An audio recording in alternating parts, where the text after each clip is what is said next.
We review it Wednesday. Matt Damon, fantastic. Crushed it. Robert You could just Downey get on. Jr. Crushed it. Yeah. Emily Blunt, Crushed it. Scott Grimes, Crushed it. Jason Clarke, Crushed it. Cillian Murphy. Yeah, he could have done better, but So I'm on my way home, and I completely am totally spaced out and forget to get gas. don't say it. All because of Cillian Murphy. Oh, I really? needed to get gas for the lawnmower. Yeah. Thankfully, not the truck. Introducing your host. I know there's been a lot of speculation of whether or not I am Matt Logan. And yes, I am Matt Logan. I'm Tyler. Tyler Peterson. Oh my gosh. This was quite a movie. It was incredible. Just the story. Communist? Yeah. I had no idea. Me neither. Like it was I deep. felt like I learned so much Yeah. and was entertained for the whole 3 hours, which is crazy. It was deep. It was deep. And The first hour was like nothing too. Yeah. I mean, you were just in it. Yeah. I was. I mean, yeah. Yeah. Not you. I mean, the I second don't- hour. Oh, you were the background actor, weren't you? That all makes so much more sense. there's a lot of actors in here too. Yeah, there are. It was incredible. No CGI. Spoiler alert. Spoiler alert, by the way. You don't think there was CGI? That's what Christopher Nolan said. Okay. There was no CGI in this film. You just take his word for it? Well, I feel like he takes great pride I in know. what he does. So agree. I do trust his word on this one. I wonder how they did that explosion then. He says he wouldn't tell, but he had a team that was working on it quite intensely with like working with propane tanks and stuff like that Sure. and other ways that you get like those fiery effects. Yeah. And so they did spend a good chunk of time trying to figure that out. Okay. Interesting. Overall, there wasn't those explosions, the kind of like when he was having anxiety attacks, like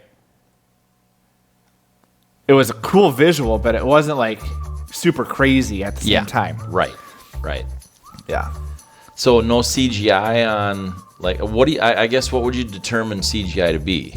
I have no idea. Because I mean, some of those anxiety attacks or dreams or Right. whatever, daydreams. I mean, there was some. I You know, would the say- atom was in it. I would say everything that was on the set was on the set. Okay. Yeah, because that had to be CGI. I don't know. Some of those, Right. the atom spinning. Yeah, I don't know how they did was that in stuff. there? Or some weird, they could do some weird visual stuff too. That's true. that could replicate it. Laser light. Right. Ooh. Drives the cats wild. Yeah. Matt Damon, fantastic. Crushed it. Robert You Downey could just get on. Jr. Crushed it. Yeah. Emily Blunt, Crushed it. Scott Grimes, Crushed it. Jason Clarke, Crushed it. Cillian Murphy. Yeah, he could have done better, but those intense shots on his face. like, Yeah. on it, and he was shooting with an IMAX, IMAX, whatever they're called. I can't recorder. Video Camera? There we go. Okay. Words will come. And those things are huge. Yeah. Yeah. And so it's crazy. I've been trying to figure out how to talk about this for the last couple hours. Yeah. Like, Because you just saw it today. I just saw it today. Yeah. I saw it a week and a half ago. Okay. Yeah. There's just so much. And here's Christopher Nolan. What I really enjoy about most all of his films is it really doesn't take a political stance one way or the other. And it makes you think about those situations for what they were. Yeah. I think history might say a little differently. Yeah. I think that I think really they downplayed a little bit of the whole communist thing. Yeah. Because you think about it, all his friends were card-carrying communists. Yeah. All the women he slept with and married. Right. Did they leave the party or whatever? Yeah, sure, of course. But what does that mean? Yeah, that's true. So it's like, while he might not have been card carrying, I can't remember the guy's name though. One of the spies wrote a letter saying how, basically how much information they were able to get from him. That's true. So it's like they might have made him look a little bit better than he really was. Yeah. Certainly. So what was interesting to me, I loved how they did this, by the way. Yeah. All the different timelines. Right. And they made it easy enough to follow. Yeah. Like some of that jumping around, they're like, what is, huh? Yeah. But they made it really easy to follow, I thought. Yep. So, but one of the things that they did was, of course, that mock hearing, essentially. Yeah. I mean, the decision was already made. They just went through the motions more than anything. They're a great way to tell a story, too. Great way.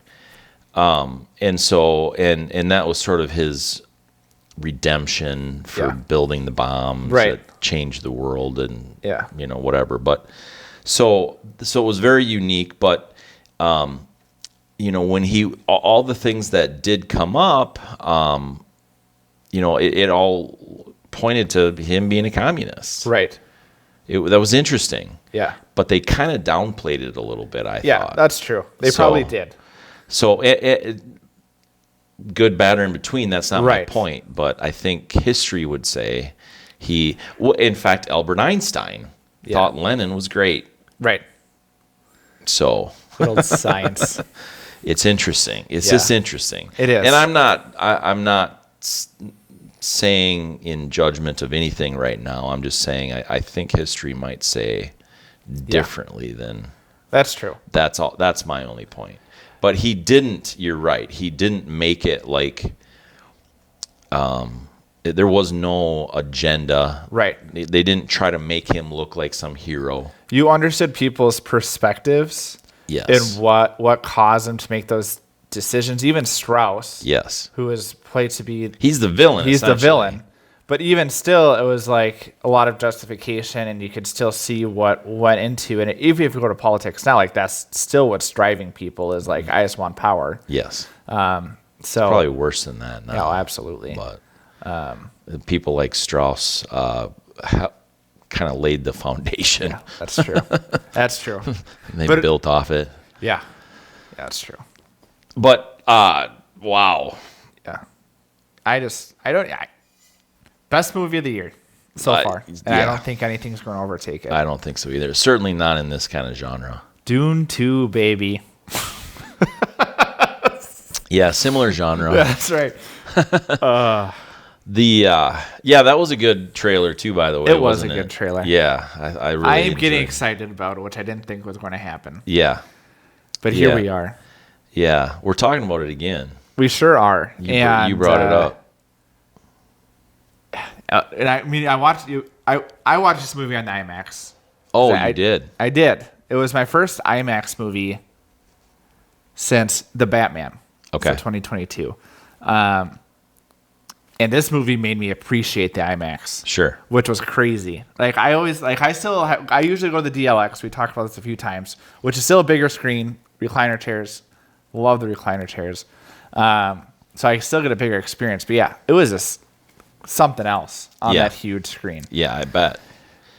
See all the wrinkles on their face. Yeah, I love seeing wrinkles. There's this.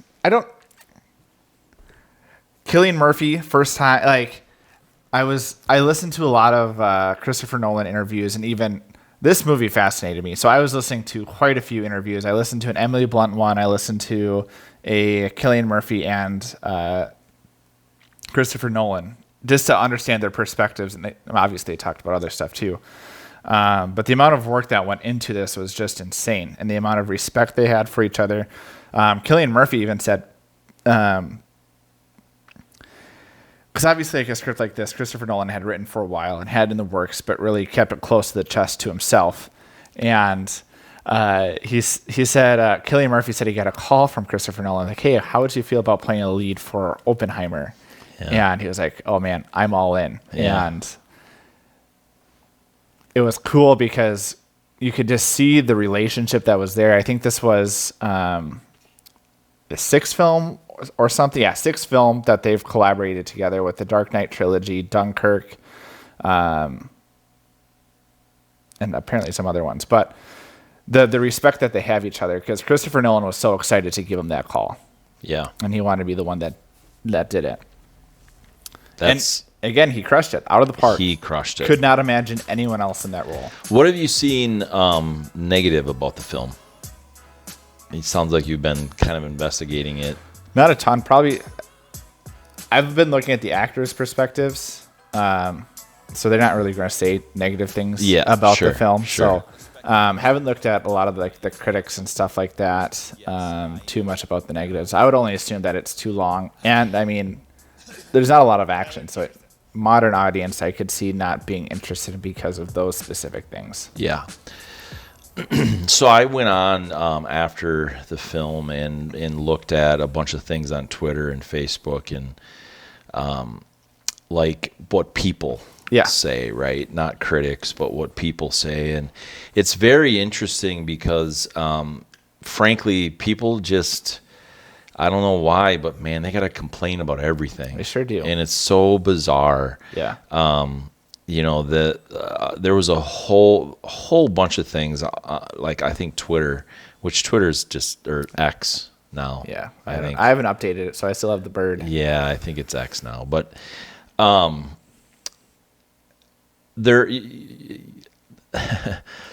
so it's not woke enough, essentially. Which is crazy. So not enough, people of color. There's not enough of people of different sexual identities that people. What are they supposed to be doing? And I'm like, I know, and I'm like, so this is literally people in history. Yeah.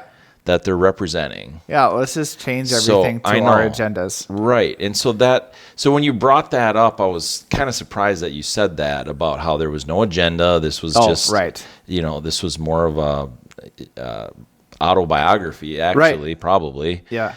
Not even I guess you'd really look at it from Oppenheimer's perspective. Yeah. And Strauss's. And Strauss is true. Yeah. More minimal, but definitely. Yeah. No, that's a good point. And so it was like, I couldn't believe it. I'm like, what are you complaining about that for? Yeah. Like, yes, complain it's kind of long. Complain it's, it's not as explosive as a lot of movies. And there's not car chases. Right. And there's, okay, fine. But when you're change history to and so that's scary to me, frankly. Oh, it absolutely is. I mean, it's really scary that people really want to do that. Yeah. And I don't get it. I don't either. Just don't get it. This was monumental. The reality that the atomic bomb created is we have had significantly in America and the world less death in war. Yeah. Since the atomic bomb. Right. It's literally trackable. Yeah. And so that's a good thing. Yeah. But it did change the world. Yeah, and not all for the better. And it was really cool, at least to me, to that was the whole premise of this whole film. Mm-hmm. Is that was the atomic bomb a good thing or a bad thing? And in conclusion, it was both. It was interesting how he pushed atomic energy. Yeah. Not the H bomb and some of that kind of stuff. That I didn't realize. I didn't even know that either. Yeah, that was interesting. And the perspective change, there was just so many cool things, the black and white to color, to be able to see that, because the whole Albert Einstein reading was Strauss. Yes. Where you got to see the black and white of what Strauss was perceiving. Yeah. And then at the end of the film, boom, let's flip it, and this is more accurately to what Oppenheimer was experiencing in that situation. Yeah. No, it was phenomenal. Yeah. I mean, no detail was missed. No. None. Even when we're talking about this mock trial, all the actors were fully in it during those conversations. Yeah. You could see Emily Blunt in the background reacting to things as Opie was saying it. Again, the focus was fully on Cillian Murphy, but if you were to look back, oh man, she's giving genuine reactions to how a person would feel learning about those things for the first time. Right. Even with Florence Pugh, seeing what Emily Blunt's character could be feeling in that situation. Right. Yeah, it was, they just, I don't know. I just, there's so much to say. Yeah. You can't say it all. Yeah. Yeah, we can make this a 9-hour Yeah. review on a 3-hour movie right. and it still I wouldn't know. do it justice. No. There was a ton. Yeah. And like a lot of recognizable, I suppose, cameos. Yeah. You'd call it. Right. That was cool. Yeah, it was. Like, oh yeah, look at him. There he is. Oh, look Yeah. at her. Right. You know, so Yeah, there that was was that fun. too. But Yeah. obviously the main cast was Dynamite. well, like, yeah, A-list. And they gave their A game. They- Because there's times which you get some of these A-list actors, but because it's more of like, we want you just as the recognition, like, you know, do with what the role with whatever you want. Right. This was, they were all in it. They gave their full attention and they were excited about these characters. And Yes. then they were excited to be together and they told the story. Yes, absolutely. I thought Robert Downey Jr. I've thought since his return, Yeah. that he's a dynamic actor. This, Insane. Yeah. holy cow. Yeah. Well, we've I talked mean- about recently about like actors blowing smoke up in the air about these, like the Flash film and Yeah. Indiana Jones, about like, oh, this is the greatest movie ever, Yeah. like the greatest modern movie. Robert Downey Jr. said they kind of like was kind of talking about the same lens of like, this is the best film I've ever been a part of and one of the best films I've ever seen. And I thought it was like, oh, 'cause especially going off the tails of like, I feel like I've heard this before. Right. And then you see it and it's just next level. Yes. Yeah, and I was absolutely. like, you were completely right, Robert Downey Jr. I'd never doubt the Iron Man again. Like, Yes. you know what you're doing. You know what you're talking about. Yeah. The kind of weight that Cillian Murphy lost to Yeah. do this, even Robert and what he lost. The intensity too. And the emotion Yeah. on his face was next level. Yeah. For sure. There's no words. Like, you just can't. You remember several episodes ago, I said, I'm almost to a point where I want to see some of these old movies because they actually really did things. Yeah. And this is the This movie. is it. This is it Yeah. right here. Modern. I mean, you could see the lighting was great. Yeah. All these other things were great. They spent the money they needed to on it. Yeah. And it was real. Yeah. Real emotion, real sets. Was listening to Christopher Nolan. He said that he doesn't have anything against CGI, but what it allows people to do is allows people to be lazy. How which many is- times have you heard me we've say said that? so many times. I totally agree with that. And you really see like the payoff of like, he stands behind what he says of like, if people were to pay the attention and focus and put the heart into these films, you get things like this. And that's a good segue to the budget. I wanted to talk about the budget because the budget was only $100 million. Only $100 million. Yeah. I mean, we've been reviewing movies that have been 350, 400 million budget. Right. And they're not this level. No. And so you can really do great things if you do it for real. See, and that was another thing I listened to with Christopher Nolan. He talked about, what's the ideal budget for a film and everything else like that. And he said that as long as you have the heart, each film is going to be a little bit different, but you got to work with what you got. And obviously he does that in these movies because there's very few films where I guess I don't know what the Dark Knight trilogy was or Inception, but like I don't think any of his films it would be considered high budget. Like 100 million is a lot, but like not see like these Break super- Records right. high budget. Yeah. So, yeah. Are we talking about actor chemistry? Yeah. Did we start that? We did. But because of some of I wanted it was a good part to talk about that. So,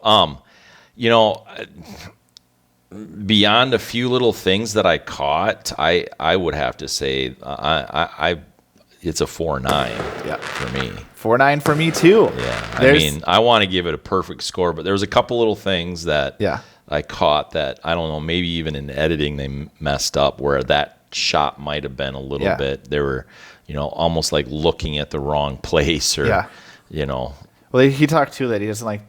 I just respect Christopher Nolan after this film, and I mean, I've respected him. Well, you're a big Dark Knight trilogy. Yeah, but even if it's hard to argue that he is not one of the best directors of the modern era, because he does Inception, he does. Tenet was kind of shaky, but Memento. And I'd like to see that again, though. That kind of came out at a bad time. Weird time. Yeah. And he was upset that it didn't go to the big screen because it was around the pandemic and theaters and stuff like that. So, yeah, I agree with that, too. Interstellar, Interstellar was good, though. Yeah, no, it was great. But it was a different story. Yeah, it was a weird story, yeah. But, I'm not saying, no, all of them are, he's never had any duds. Yeah. Which is insane. I think some people might say Interstellar is a dud, but yeah, I don't know what it did for dollars. I don't know either. But yeah, anyway. But he doesn't this is the way he perceives movies and the way he directs. And he's no M. Night Shyamalan. No. He'll get there someday. I hope Actually, not. I hope not. But he doesn't do, the other thing I heard is he doesn't like doing voiceover afterwards, because some people, revoice things after the film is done because how it sounds in editing. He's like, no, I'll just reshoot it, or I'll take it out if it doesn't fit. Yeah. And you can do that somewhat if if the shot's not on someone. Right. And it's a true voiceover. Yeah.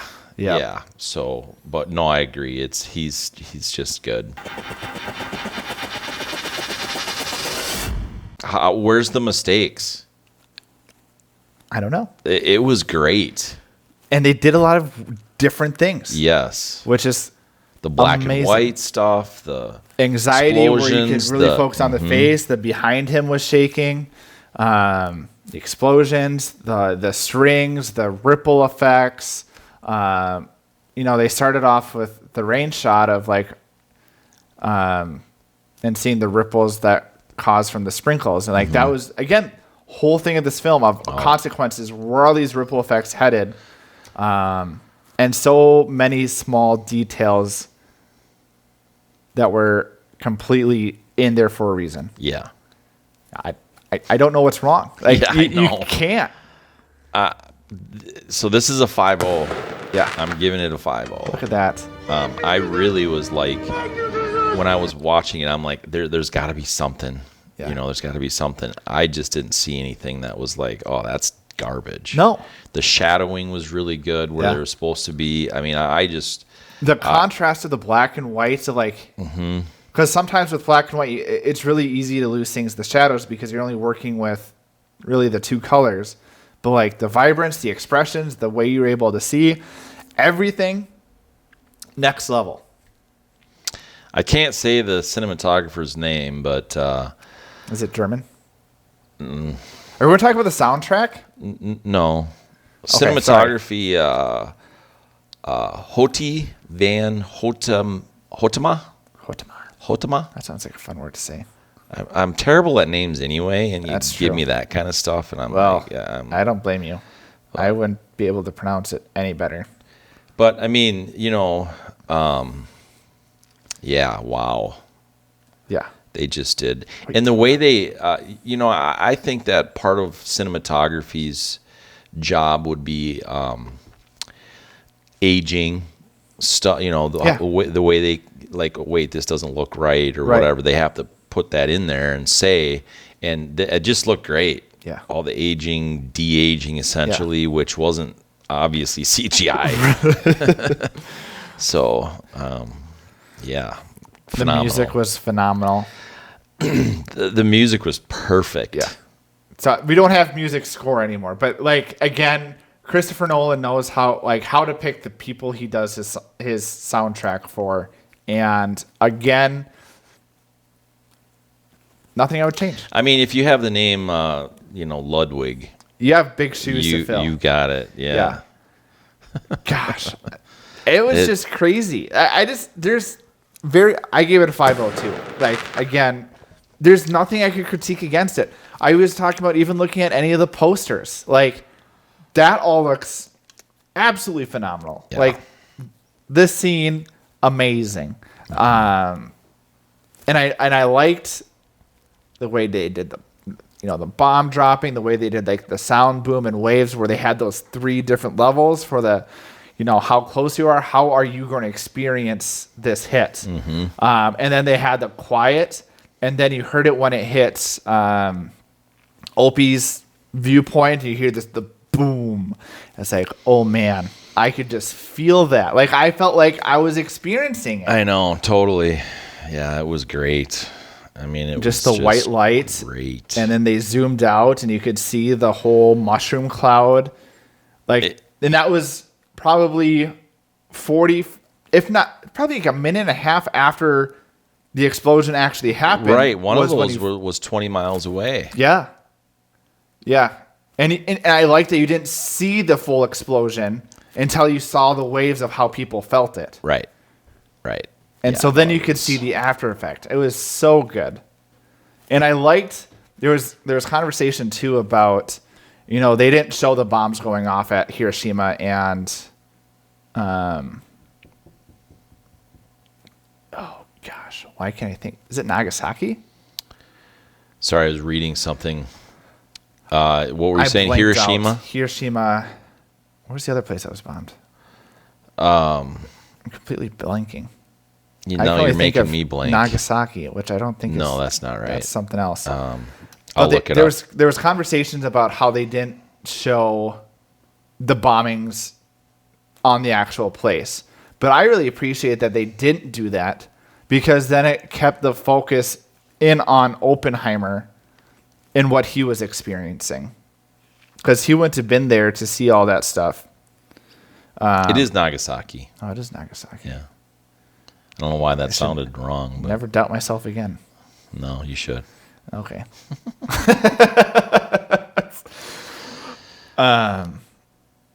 So I like that perspective, and I think it was a great decision by Christopher Nolan, because it would have been easy for them to go down a pigeonhole of like, well, let's show the bombings at those actual places, but really it then reflected to Oppenheimer hearing about those things and how he was feeling about it. Right.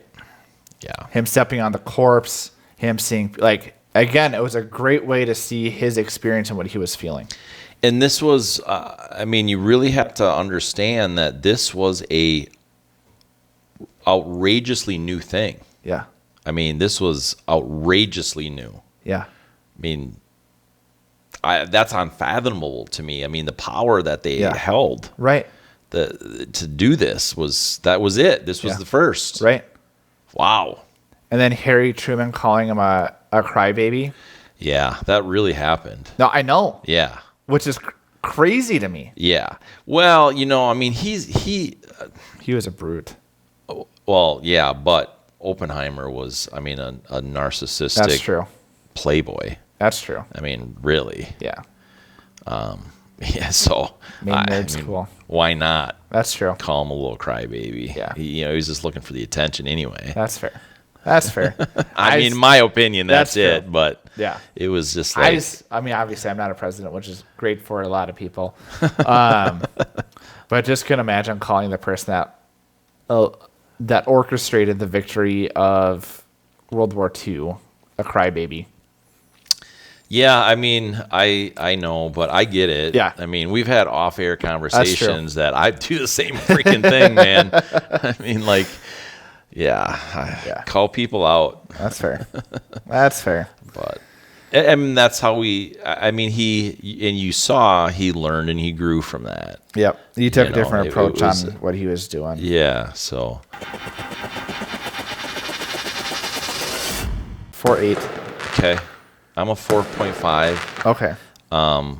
The last part of it, probably 45 minutes, it was a little slower for me. See, that's what I was intrigued about the most. Yeah. I really like to see.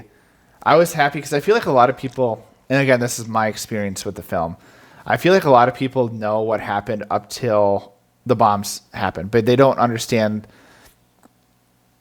what happened afterwards. Yeah, I agree with that. And so I really enjoy, for a lot of that stuff was I haven't done a lot of study in Oppenheimer or that era and everything else. And so a lot of that, again, I was learning for the first time again, it's whatever opinion it is, but I was like, man, that's really cool on how they turned against Strauss and the scientists band together, and for that, the mock interview to not just be something to go back and forth and then end with a question and then that's the end of the film. I liked how it played out and saw the causal effects of like, no, it's not just ending at the interview. He had life after that, and this is kind of how it played out. Yeah, I did enjoy learning that, and right. and for sure, it just got a little bit redundant, That's I true. suppose. For Megan me. didn't like the last 45 minutes either. Okay. So yeah. I could see why It just seemed like some of the same things being repeated. being repeated in a little bit different way. Yeah. To me. Yeah, and I think where I was intrigued was a lot of those small details that came up at the beginning of the film. Again, it was repeated, but it showed the little twists of perspective of how actually it was different and how it played out. Right. But I could definitely see where it would be like if I were to watch it again, it'd be like, I mean, I already know. It's like watching a detective film or like Knives Out. Like, you know how the story ends. And so, like, once you know the pieces, you don't need to hear about the pieces again. Yeah. Yeah. Yeah. No, that's a good point. Well, there it is, folks. There it is. This is the film of the summer, the film of the year. 1,000,000%. You have to watch it. Yes. Preferably, if you're listening to this, watch it while it's still in theaters. Yes. Because that's Christopher Nolan wasn't lying that the IMAX is the way to experience it, but honestly, any theater is going to be a fantastic This is film. important on the big screen. Yeah. Yeah. Which is crazy because, again, there isn't a ton of action. Right. But you get Robert Downey Jr.'s face really big on the screen. Old man face. Yeah. He's got some wrinkles, man. Yeah, that was great. Yeah. It was really good. So if you have a comment, suggestion, snide remark, we would actually love for you to pick on Tyler a little bit. I deserve it. So do that. Send us an email. At legitq@mattymoviesmix.com. He nails it. Whoop, whoop. Hammer the share button. Go ahead and hammer out a comment to us. Go ahead and hammer the like button. Go ahead and hammer the subscription button. Go ahead and hammer the notification bells, because you know what? That's the best way you can support us. We appreciate it.